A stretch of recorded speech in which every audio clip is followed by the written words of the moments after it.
মুন্সি রুহুল আসলাম উপজেলা প্রাথমিক শিক্ষা কর্মকর্তা। সর্বশেষ ছিলেন মাদারীপুরের শিবচরে। বাড়ি নড়াইলের লোহাগড়া উপজেলার লক্ষ্মীপাশায়। এলাকায় অনেক জমি কেনাসহ বাড়িও করেছেন। অভিযোগ আছে ঢাকাতেও তার নামে বেনামে আছে একাধিক প্লট আর ফ্ল্যাট। বর্তমানে তিনি আছেন ঢাকা কেন্দ্রীয় কারাগারে। তবে অবৈধ সম্পদ অর্জনের জন্য তার বিরুদ্ধে কোনো মামলা হয়নি।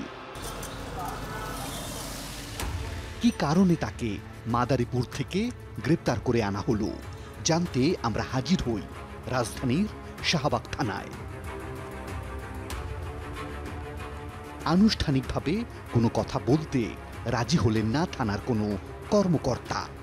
আমার যেহেতু মামলা করছে, মামলা তো আমি তদন্ত করবো। আমরা মামলা তদন্ত দিন আসছে না, মামলার রেফারেন্সে আসামি আমি অ্যারেস্ট করছি না, তাকে এবার রিমান্ড আনছি না। কে আসলাম আছে হাজত থানা আছে। মামলাটি এখন পিবিআইতে মামলা গেলেও মামলার নথিপত্র এখনো না পাওয়ায় তারা কিছু বলতে পারছেন না। থানা থেকে পাওয়া মামলার তথ্য বলছে মুন্সি রুহুল আসলাম উচ্চ আদালতের বিচারপতিদের স্বাক্ষর জাল করে মামলার রায় জাল করেছেন। সেই জাল রায়কে খাঁটি হিসেবে ব্যবহারও করেছেন মামলার বাদী উচ্চ আদালতের কোর্টকিপার ইউনুস খান। উচ্চ আদালতে মামলার বাদী ইউনুস খানের সামনে টিম 360 ডিগ্রি।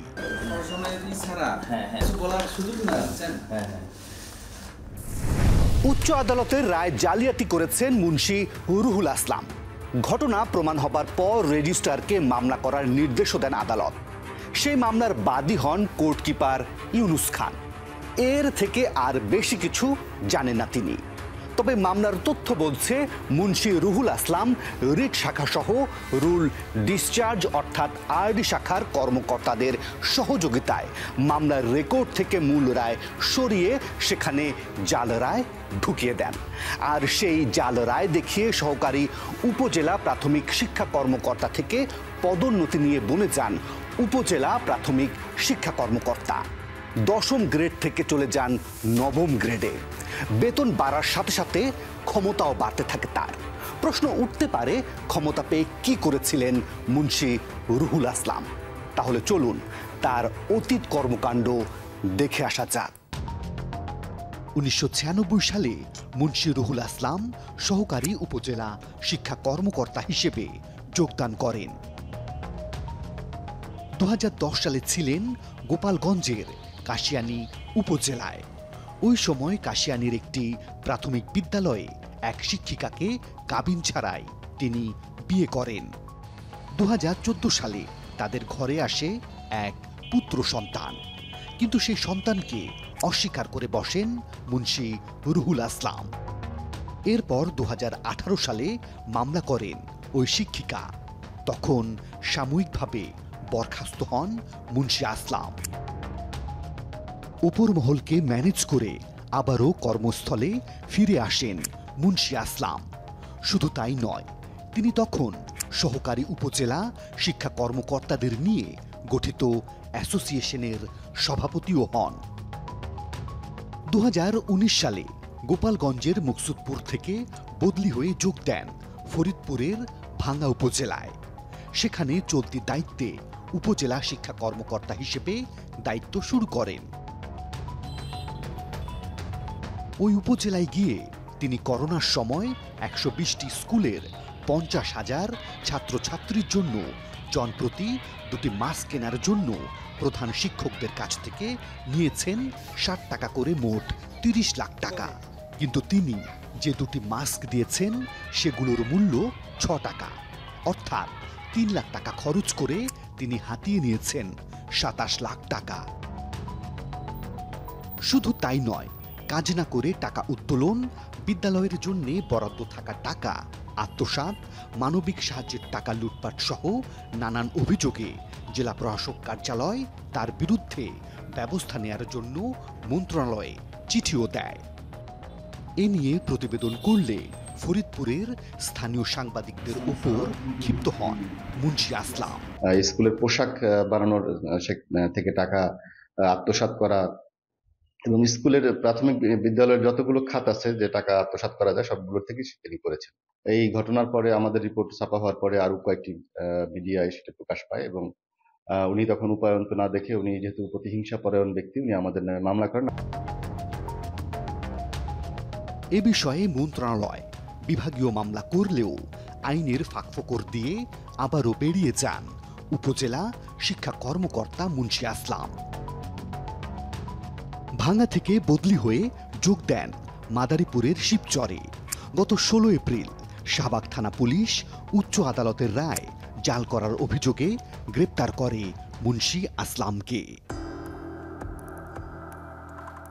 আদালতের রায় কিভাবে জাল করেছিলেন মুন্সি আসলাম জানতে আমরা এবার হাজির হই উচ্চ আদালতে।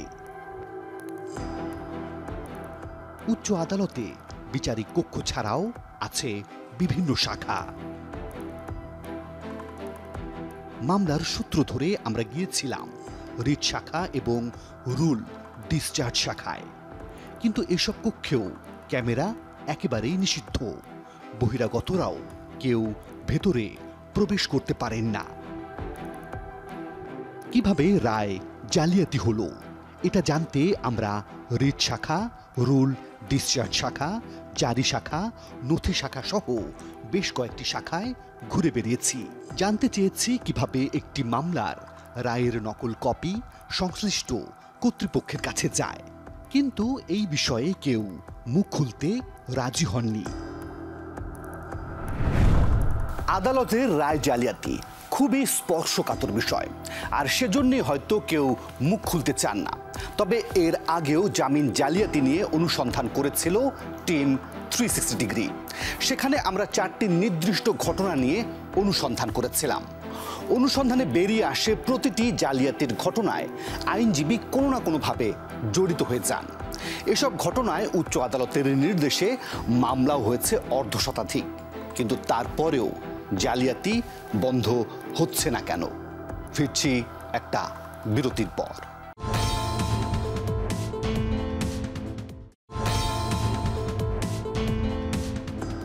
অবৈধ ইটভাটা চালু রাখতে মামলা না করেও উচ্চ আদালতের নকল আদেশ বের করেছিল ইটভাটার মালিকেরা। আবার জামিন হবে না জেনেও আসামিদের আশ্বাস দিয়ে টাকা নিয়েছিলেন আইনজীবীরাও। হাতে ধরিয়ে দিয়েছিলেন জাল জামিননামা।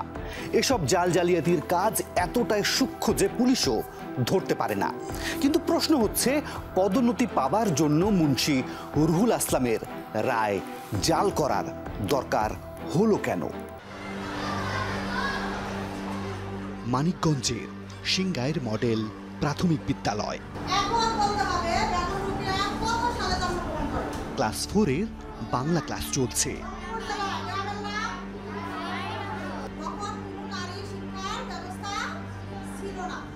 সমস্যা কিংবা অভিযোগ থাকলে কোথায় যান আপনারা? আমাদের শিক্ষা অফিস আমাদের অনেক সাপোর্ট দেয়। আমাদের যে কোনো সমস্যার সমাধানে তারা মানে অনেক সুন্দরভাবে সমাধান করে দেন, এবং আমাদের অভিযোগ থাকলে সকলেই আমাদের শিক্ষা অফিসার এবং সহকারী শিক্ষা অফিসার মহোদয়গণ সুন্দরভাবে সেই বিষয়টাকে দেখেন এবং সেগুলো মানে আমাদের একটা সমাধান দেওয়ার চেষ্টা করেন। আমরা সিংগাইরের এই মডেল সরকারি প্রাথমিক বিদ্যালয়ে আছি। এখান থেকে আমরা বেরিয়ে যাব হচ্ছে সিংগাইর মানিকগঞ্জের যে উপজেলা শিক্ষা অফিস, সেখান থেকে আমরা জানবো যে উপজেলা শিক্ষা অফিস থেকে কিভাবে কার্যক্রমগুলো সঠিকভাবে পরিচালনা করা হয়।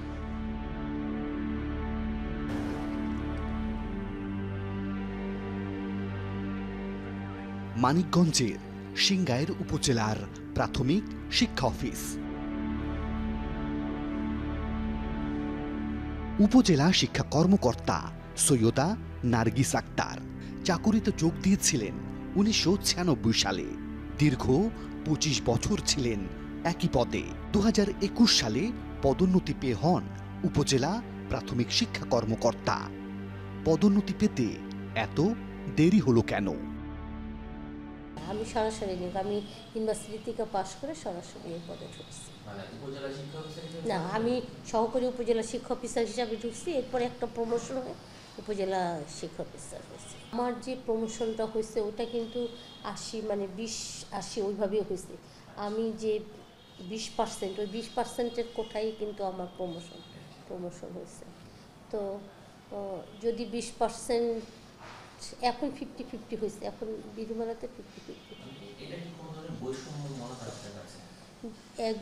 একটা ডিপার্টমেন্টের একজন যদি 20% হিসাবে পদোন্নতি পায়, এটা আসলে খুবই দুঃখজনক, এটা খুবই দুঃখজনক। আমি একজন ডক্টরকে বলছিলাম, ডক্টর আমি যদি মারা যাই তাহলে লিখে দিবেন যে সহকারী উপজেলা শিক্ষা অফিসার। হ্যাঁ, বলে কি কেন, আপনি তো উপজেলা শিক্ষা অফিসার, যেতে বলছে একই কথা, ওইটা বেগম রোকেয়া পদ। ঠিক আছে, একজন অফিসারের যদি 18 বছর প্রমোশন হতে লাগে, আমরা সরাসরি ইউনিভার্সিটি থেকে পাশ করে এসে জয়েন করছি, সেখানে ওটা আমাদের আসলে দুঃখ ছিল।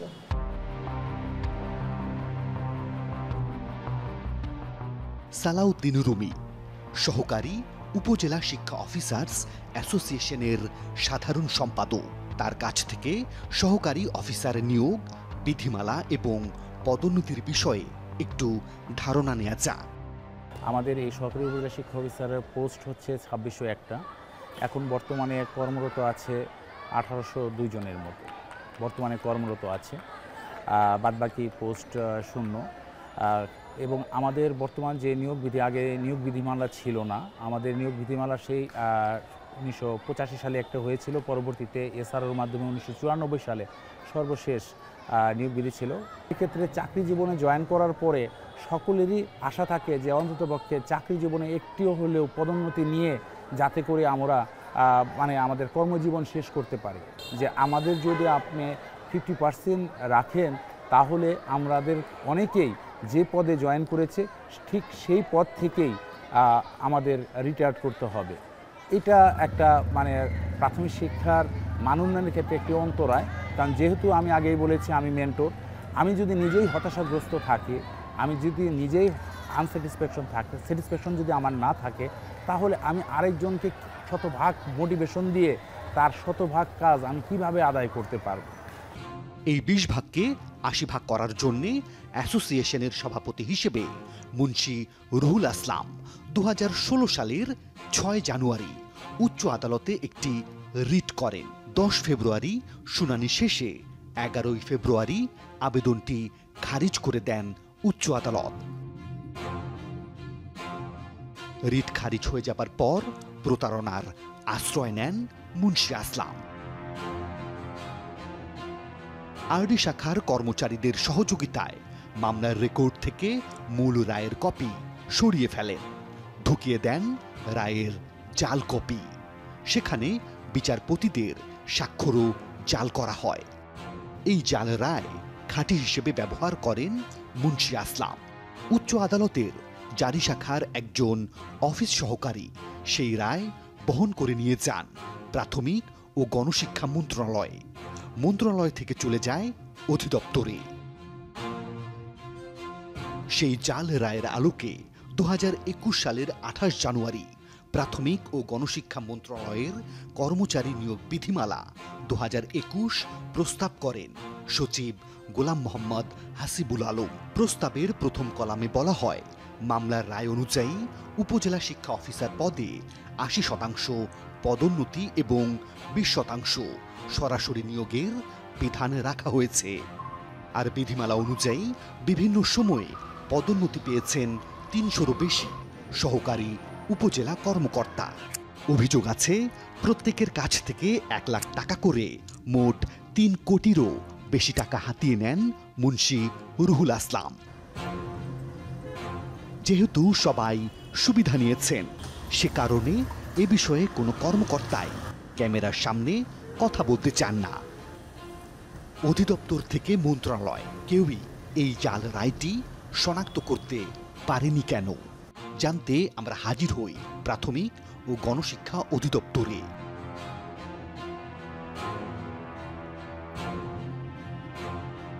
অধিদপ্তরের মহাপরিচালকের বক্তব্য জানতে চাইলে তিনি আনুষ্ঠানিকভাবে কোনো কথা বলতে রাজি হননি। না না এটা এই অন্য সম্পর্কে আপনি কিছু জানতে চাইলে বলেন, আমি বলতেছি। আমরা এসেছিলাম প্রাথমিক শিক্ষা অধিদপ্তর মহাপরিচালক বরাবর তার কাছে জানতে যে সকল আইনি জটিলতাগুলো হয়েছে এবং নিয়োগ বিধিমালা সংক্রান্ত যে সকল পদোন্নতিগুলো রয়েছে সে সকল বিষয় এবং কাকে কাকে অব্যাহতি দেওয়া হয়েছে, কারা কারা শাস্তি পেলেন এবং কারা পেলেন না সে বিষয়ে জানতে। কিন্তু তিনি এই বিষয়ে কথা বলতে অপারগতা প্রকাশ করে আমরা তাকে যতটাই চেষ্টা করেছি বলার জন্য তিনি আসলে কথা বলতে রাজি হননি। উচ্চ আদালত থেকে কিভাবে জাল রায়ের কপি মন্ত্রণালয়ে চলে গেল জানতে আমরা আবারও আদালত প্রাঙ্গণে। প্রথমে হাজির হই রেজিস্ট্রার অফিসে, কিন্তু কেউ কথা বলতে রাজি হলেন না। বিভিন্ন দপ্তর, শাখা, এমনকি প্রশাসনিক কর্মকর্তা সবাই এড়িয়ে গেলেন বিষয়টি। কেউ কথা বলতে চান না। বিষয়টি পরিষ্কার হয় এই আইনজীবীর কথায়। এটা আমি আরো অন্যান্য রিপোর্টিংও দেখেছি। একটা তো বলতে দ্বিধা নেই যে আমাদের বর্তমান প্রশাসন অত্যন্ত জনবিরোধী প্রশাসন, দুর্নীতিবাস্ত বটেই, জনবিরোধী। আপনাদেরকে এড়াতে চায় কারণ সত্যর মুখোমুখি হতে চায় না। আমি তো বললাম যে আমি আমার এই 26 বছর ধরে সাংবিধানিক আদালতে প্র্যাকটিস করছি। আমি এত কুইক একটা মন্ত্রণালয়ের নীতিমালা হতে দেখিনি একটা রায়ের উপর ভিত্তি করে। সুতরাং যারা এগুলো নীতিমালা করেছে এবং একটা অপরাধে বলা হয় যে বেনিফিশিয়ারি কারা, তাদেরকেও তদন্তের আওতায় আনতে হবে। হতে পারে সবাই নির্দোষ, হয়তো এই একজন দুইজনই করেছে, কিন্তু আপনাকে তো এক্সামিন করতে হবে। আমাদের দুর্ভাগ্য হচ্ছে ভাই, আমাদের এখানে তদন্ত ঠিক মতো হয় না। আমরা বার থেকেও বলেছি কোর্টের মধ্যে অনেক দুর্নীতিবাজ কর্মকর্তা আছে, এবং আপনি জানেন কি না জরুরি আইনের সময় 2-3 জন কোর্টের বেঞ্চ অফিসারদের দুর্নীতির বিরুদ্ধে সাজা হয়েছে। কথা না বলার কারণও আছে। যদি কোনো সহকর্মী এর সাথে জড়িত থাকেন তাই তারা তাদের নাম উচ্চারণ করতে চান না। তবে মামলার এজাহারে অজ্ঞাত আসামির কথা উল্লেখ আছে। সহজ করে বললে আদালতের আইনজীবী কিংবা কোনো কর্মচারীর সহায়তা ছাড়া মুন্সি আসলামের পক্ষে এই রায় জাল করা সম্ভব না। ফিরছি আরও একটা বিরতির পর।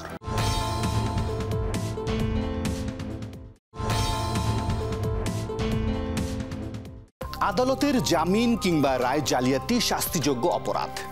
শাস্তির বিধান জানা সত্ত্বেও এমন ঘটনা ঘটছে হরহামেশায়, তাও আবার উচ্চ আদালতে। গণমাধ্যমে এসব বিষয়ে একাধিকবার সংবাদ প্রচার হবার পর বেশ কিছু ঘটনায় মামলাও হয়েছে, শাস্তিও হয়েছে 2-1 জনের। এবার আমরা একজন গণমাধ্যম কর্মীর অভিজ্ঞতা জানতে চাই।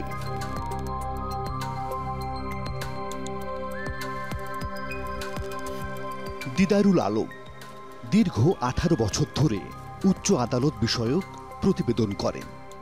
সিনিয়র এই সাংবাদিকের কাছ থেকে জানা গেল তার অভিজ্ঞতার কথা। জামিন জালিয়াতি কিংবা আদেশ জালিয়াতি উচ্চ আদালতের এটা তো অনেক দিন ধরে চলছে। আপনার এ ধরনের প্রায় 50টার মতো ঘটনায় মামলা হয়েছে এবং উচ্চ আদালতের নির্দেশে সুপ্রিম কোর্টের রেজিস্ট্রার কার্যালয় থেকেই আপনার এই ধরনের মামলা হয়েছে। এই সকল মামলার অধিকাংশই তদন্ত করতেছে ক্রিমিনাল ইনভেস্টিগেশন ডিপার্টমেন্ট, সিআইডি। এবং আপনার কিছু মামলা আছে যেগুলো তারা চার্জশিটও দাখিল করছে। চার্জশিটে আপনার অনেকের সংশ্লিষ্টতা পেয়েছে তারা, যেমন কিছু অসাধু আইনজীবী আছেন, তাদের নামও আসছে এখানে এই চার্জশিটে। আইনজীবী সহকারী আছেন, আবার অনেক পোস্ট স্টাফও পাওয়া গেছে। সুপ্রিম কোর্টের পর্যবেক্ষণ হলো এই সকল ঘটনায় বলছে যে সর্বোচ্চ আদালতের মর্যাদা এবং তার কর্তৃত্ব অক্ষুণ্ণ রাখার জন্য এই জালিয়াত চক্রকে যে কোনো মূল্যে নিবৃত করতে হবে। এবং উচ্চ আদালত কিন্তু যখনই এই সকল ঘটনা তাদের নজরে আসতেছে, যে কোনো বেঞ্চের নজরে আসতেছেন, মাননীয় বিচারপতি মহোদয়গণ কিন্তু কড়া পদক্ষেপ নিচ্ছে। জামিন জালিয়াতি বলেন, রায় জালিয়াতি বলেন, যেটা পক্ষ যারা এই মামলার তারাই তো মূল সুবিধাভোগী, এর বাইরে তো আর কেউ না। এখন এরাই দেখা যায় যে একটা চক্র, এই চক্রটা হয় দেখা যায় অনেক সময় আপনার তদন্তে কিন্তু উঠে আসতেছে এই চক্র কারা, কিন্তু পুরোপুরি চক্রকে কখনোই নিবৃত করা সম্ভব হচ্ছে না। অবৈধ ইটভাটা বন্ধে অভিযান চালিয়েছিল দিনাজপুর জেলা প্রশাসকের কার্যালয়। এরপরই একজন ইটভাটার মালিকের কাছ থেকে 20 লাখ টাকা ক্ষতিপূরণের আইনি নোটিশ পান দিনাজপুরের তৎকালীন জেলা প্রশাসক। এরপরে তিনি রায়টি যাচাই করতে উচ্চ আদালতে খোঁজ নেন। সলিসিটর উইং আছে, সেখানে আমরা চিঠি লিখি ওনারা রিটগুলো যখন আমরা তারা কাগজপত্রগুলো পাঠিয়ে দিই, পরে ওখান থেকে আমরা জানতে পারি যে এগুলো ভুয়া। তখনই জানতে পারেন মামলা না করেই আদালত থেকে আদেশ নিয়ে আসেন ৩১ জন ইটভাটার মালিক। বিষয়টি আদালতের নজরে আসলে ৩১ জনকেই জেলে পাঠানো হয়। বগুড়াতেও ঘটে একই ঘটনা। দুপক্ষের সংঘর্ষের ঘটনায় মামলা খেয়ে বসেন আসামিরা। আদালত থেকে জামিন এনে দেওয়ার কথা বলে আসামিদের কাছ থেকে মোটা অঙ্কের টাকা নেন একজন আইনজীবী। তারপর আসামিদের হাতে ধরিয়ে দেয়া হয় ভুয়া জামিননামা, যেটি পুলিশও ধরতে পারেনি। আমরা জানতে পারলাম যে এটা জামিন ভুয়া করে দিচ্ছে। কাদের সেটা? তখন এই আয়ুর সাহেব আমাদের সাথে যোগাযোগ করে। আমরা বলি যে না, আমাদের তো এরকম হওয়ার কথা না, বা হবে কেন? তখন তার সঙ্গে একাধিকভাবে যোগাযোগ করি। সে আমার বাসা তো আসে, এখানে আসে বলে না, এটা হতেই পারে না, জামিন ভুয়া হতেই পারে না। অথচ এখন আদালতের রায়, শুনানির দিন সবকিছুই পাওয়া যায় উচ্চ আদালতের ওয়েবসাইটে। মুন্সি রুহুল আসলাম 2016 সালে যে রিট আবেদন করেছিলেন সেটি যে খারিজ করে দেয়া হয়েছে সেই তথ্যও ছিল উচ্চ আদালতের ওয়েবসাইটে। তাহলে সেটি ধরা পড়ল না কেন?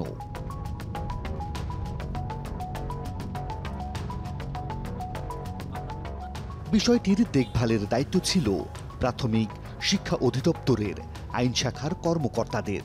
কেন জাল রায়টি ধরতে পারেননি কিংবা যাচাই বাছাই করেননি জানতে আমরা হাজির হই অধিদপ্তরে।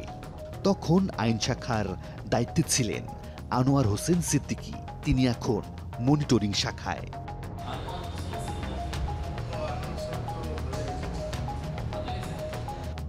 কথা বলা যাক আইন শাখার সহকারী পরিচালক আতাউর রহমানের সাথে।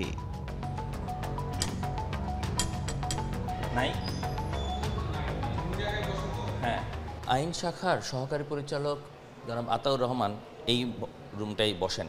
এখানে উনি অতিরিক্ত দায়িত্ব পালন করেন। আমরা এখানে ওকে খুঁজতে এসেছিলাম, আমরা কয়েকবার নক করেছি কিন্তু তাকে পাওয়া যায়নি। আমরা এখন আইন শাখার অন্য যে আরেকটি রুম রয়েছে অন্য একটি ভবনে, সেখানে আমরা যাব।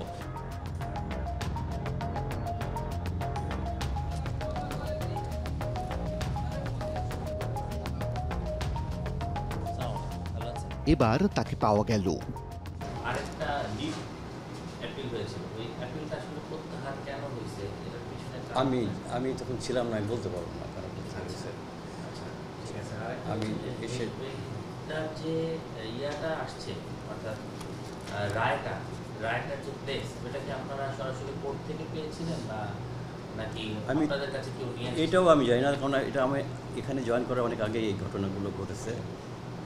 তো যতটুকু শুনেছি যেটা কোর্ট থেকে আসছিল, আমার শোনা, আমি এখন মনে আমি কেন বলছি মানে কোর্ট থেকে সরাসরি যেটা পাঠিয়েছে সেটাই এটা নাকি কোনো, কারণ এটা আমরা জানলাম যে এটা ফেব্রিকেশন কেস এই রায়টা।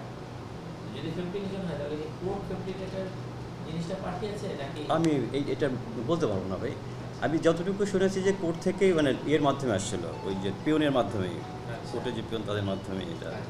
আইন শাখার যিনি এই বিষয়ে তদন্ত করেছেন অর্থাৎ আতাউর রহমান, তার সাথে আমরা এইমাত্র দেখা করেছি, কিন্তু তিনি কোনো ধরনের কথা বলতে রাজি হননি বিধায় আমরা আসলে সরাসরি কোনো উত্তর পাইনি তার কাছ থেকে। বিষয়টি আদালতের নজরে না আসলে হয়তো এই জাল রায় দিয়ে একের পর এক পদোন্নতি নিতেন সহকারী শিক্ষা কর্মকর্তারা। প্রশ্ন হলো, আদালতের নজরে বিষয়টি আনলো কে? আমরা আবারও উচ্চ আদালতে। উচ্চ আদালতের নথি বলছে বিষয়টি নজরে আনেন ফেনীর পিটিআই এর ইন্সপেক্টর জাকির হোসেন।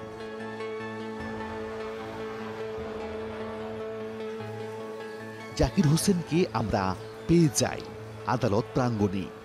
প্রস্তাবিত নিয়োগ বিধিমালা 2021-এ আদালতের রায়ের আলোকে উপজেলা শিক্ষা অফিসার পদে 20% স্থলে 80% প্রস্তাব করা হয়েছিল, কিন্তু অধিদপ্তর মন্ত্রণালয় এবং অন্যান্য দপ্তরে যে রায়টি জমা দেওয়া হয়েছে সেখানে বলা হয়েছে রায় অ্যাবসলিউট। অন্যদিকে আদালতের ওয়েবসাইট এবং হাইকোর্টের রিট শাখা সংশ্লিষ্ট জায়গায় রায়টি রিসার্চ। দুটি রায়ের একই মামলার দুটি রায়ের কপি আমার কাছে থাকায় বিষয়টি নিয়ে আমার সন্দেহ হয়েছে এবং ভিন্নতা দেখা দিয়েছে। বিধায় আমি হাইকোর্টের রেজিস্ট্রার জেনারেল বরাবর একটি আবেদন করেছিলাম।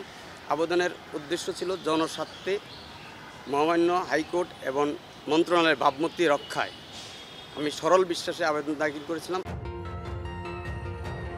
প্রধান বিচারপতি এই ঘটনায় বিচারপতি নাইমা হায়দার, বিচারপতি জাকির হোসেন এবং বিচারপতি জিনাত হকের সমন্বয়ে একটি বেঞ্চ গঠন করেন। এই বেঞ্চ 2022 সালের 24 আগস্ট পূর্ণাঙ্গ রায় দিয়ে মামলার রুল ডিসচার্জ করেন। সেই সঙ্গে হাইকোর্ট বিভাগের রেজিস্ট্রারকে অনুসন্ধান করে দোষীদের বিরুদ্ধে ব্যবস্থা ও চিফ মেট্রোপলিটন ম্যাজিস্ট্রেট আদালতে মামলা দায়েরের নির্দেশ দেন। খুবই গর্হিত একটা অপরাধ। আদালত একটি আদেশ দিলেন শুনানি অন্তে, সেটা পূর্ণাঙ্গ রায় দিলেন। রায়ে যে কথাটা বললেন তারা সেইটা বিপরীতে গিয়ে একটা জালিয়াতিমূলক কাগজপত্র তৈরি করে এই রায়টাকে ভিন্নভাবে তারা উপস্থাপন করেছে।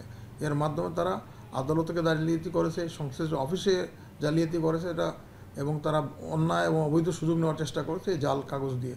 অর্থাৎ তারা একটি আদালতের বৈধ রায়কে তারা অবৈধ পন্থায় জালিয়াতির মাধ্যমে, জালিয়াতির আশ্রয় নিয়ে তাদের সুবিধা মতো তারা রায় প্রস্তুত করে নিয়েছিল, যেটা পরবর্তীতে আদালতের যখন নজরে আসে তখন মাননীয় প্রধান বিচারপতি মহোদয় 3 জন বিচারকের একটি বেঞ্চ গঠন করে দেন। সেই বেঞ্চ শুনানি অন্তে সেই রায়টিকে বা এই রায়গুলোর সম্বন্ধে কথা বলছেন, বাতিল করেছেন, এবং একই সাথে ওনারা আইন প্রয়োগকারী সংস্থাকে, আমাদের রেজিস্ট্রার জেনারেলকে ডাইরেকশন দিয়েছেন মামলা করার জন্য, এবং আইন প্রয়োগকারী সংস্থাকে এটাকে তদন্ত করে ব্যবস্থা নেবে। এফআইআর হয়েছে যদিও একমাত্র ওই পিটিশনারকে আসামি করে। আমার বক্তব্য থাকবে, কর্তৃপক্ষ ভালো বুঝবেন, এটিকে পিবিআই বা সিআইডি দিয়ে একটি ব্যাপক তদন্ত করা। ইভেন আমি তো মনে করি যেটা আমাদের প্রতিবেশী এই সরকারের খুব বন্ধু দেশ ভারতে কোর্ট মনিটর তদন্ত হয়। এই শব্দগুলো একটু দেখেন, কোর্ট মনিটর, অর্থাৎ কোর্ট 1 মাস পর পর তদন্তের খবর নেয়। সুপ্রিম কোর্টের যে বেঞ্চ এই রায় দিয়েছে, আমার মতে সেই বেঞ্চের দরকার ছিল যে আমরা তদন্ত মনিটর করব। আমাদের কোর্ট অঙ্গনের আমাদের কোনো এই যে বিচার পরিবার, যে বৃহৎ বিচার পরিবার, আইনজীবী, ক্লার্ক, বিচারপতির স্টাফরা, সেকশন যারা এই সার্টিফিকেটগুলো তৈরি করে, সেইখানে পর্যাপ্ত তদন্তটা হওয়া দরকার, কিন্তু সেইটা কখনো হয় না। শিক্ষা অধিদপ্তরের রায় জালিয়াতির ঘটনায় সংগঠনের তৎকালীন সাধারণ সম্পাদক SM তকিবুল ইসলামের বিরুদ্ধে বিভাগীয় মামলা করে প্রাথমিক শিক্ষা অধিদপ্তর, কিন্তু তদন্তে বেরিয়ে যান তিনি।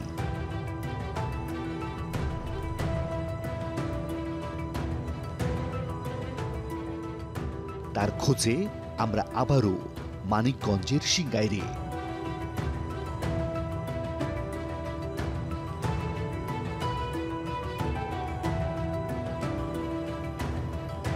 আমরা সিংগাইরের এই শিক্ষা অফিসে এসেছি SM তকিবুল তার সাথে কথা বলতে। এখানে তাকে পাওয়া যায়নি। তার যিনি ঊর্ধ্বতন কর্মকর্তা অর্থাৎ উপজেলা শিক্ষা অফিসার, তার সাথে আমাদের কথা হয়েছে। তিনি আমাদেরকে বলেছেন যে তিনি এই মুহূর্তে দাপ্তরিক কাজে SM তকিবুল বাইরে আছেন। আমরা তার সাথে মুঠোফোনে কথা বলার চেষ্টা করব। কিভাবে আমি আপনার সাথে দেখা করতে পারি, কথা বলতে পারি আজকে? আসেন আসেন। কোথায় আসবো? আপনি হেড অফিসের দিকে, মিরপুরের দিকে আসেন। তার কথা মতো আমরা হাজির হই রাজধানীর মিরপুরে। দেখা হলো তকিবুলের সাথে। আমার সাথে এই মামলা যে কেন বিভাগীয় মামলা করলো এটা আমারও বোধগম্য নয়, তবে মামলাটি হয়েছে আমরা যেসব কারণ দেখাইছে যে আমরা তথ্য ভুয়া দিছি, রং দিছি, এই তথ্যের বিষয়ে যখন আলাপ আলোচনা করে বিভিন্ন তদন্ত প্রতিবেদন যা কিছু করার পরে দেখেছে কাগজপত্র যে আসলে এই মামলার সাথে আমরা কোনো সম্পৃক্ততা নাই, কোনো জায়গায় আমরা ছিলাম না, এবং আমরা এই মামলার সাথে কোনোভাবেই কোনো জায়গায় জড়িত ছিলাম না, এবং আমরা কোনো কিছু বেনিফিট নেওয়ার জন্য বা কোনো সুযোগ সুবিধা নেওয়ার জন্য কোনো তথ্য এগুলো আমাদের জড়িত। আমাদেরকে কর্তৃপক্ষ অনেকবার তদন্ত করে দেখছে, প্রায় দীর্ঘ 9 মাস 10 মাস ধরে, যে আমরা এই বিষয়ে নির্দোষ, সেই হিসেবে কর্তৃপক্ষ আমাদের অব্যাহতি প্রদান করেছেন। কিন্তু যে জাকির জালিয়াতির বিষয়টি আদালতের নজরে এনেছেন, সেই কর্মকর্তার বিরুদ্ধে চলছে 2টি বিভাগীয় মামলা। তার বিরুদ্ধে অভিযোগ তিনি পদোন্নতিতে বাধা প্রদান করেছেন। রায়টি জালিয়াতির পরপর আমাকে নানাভাবে হয়রানি করা হয়েছিল।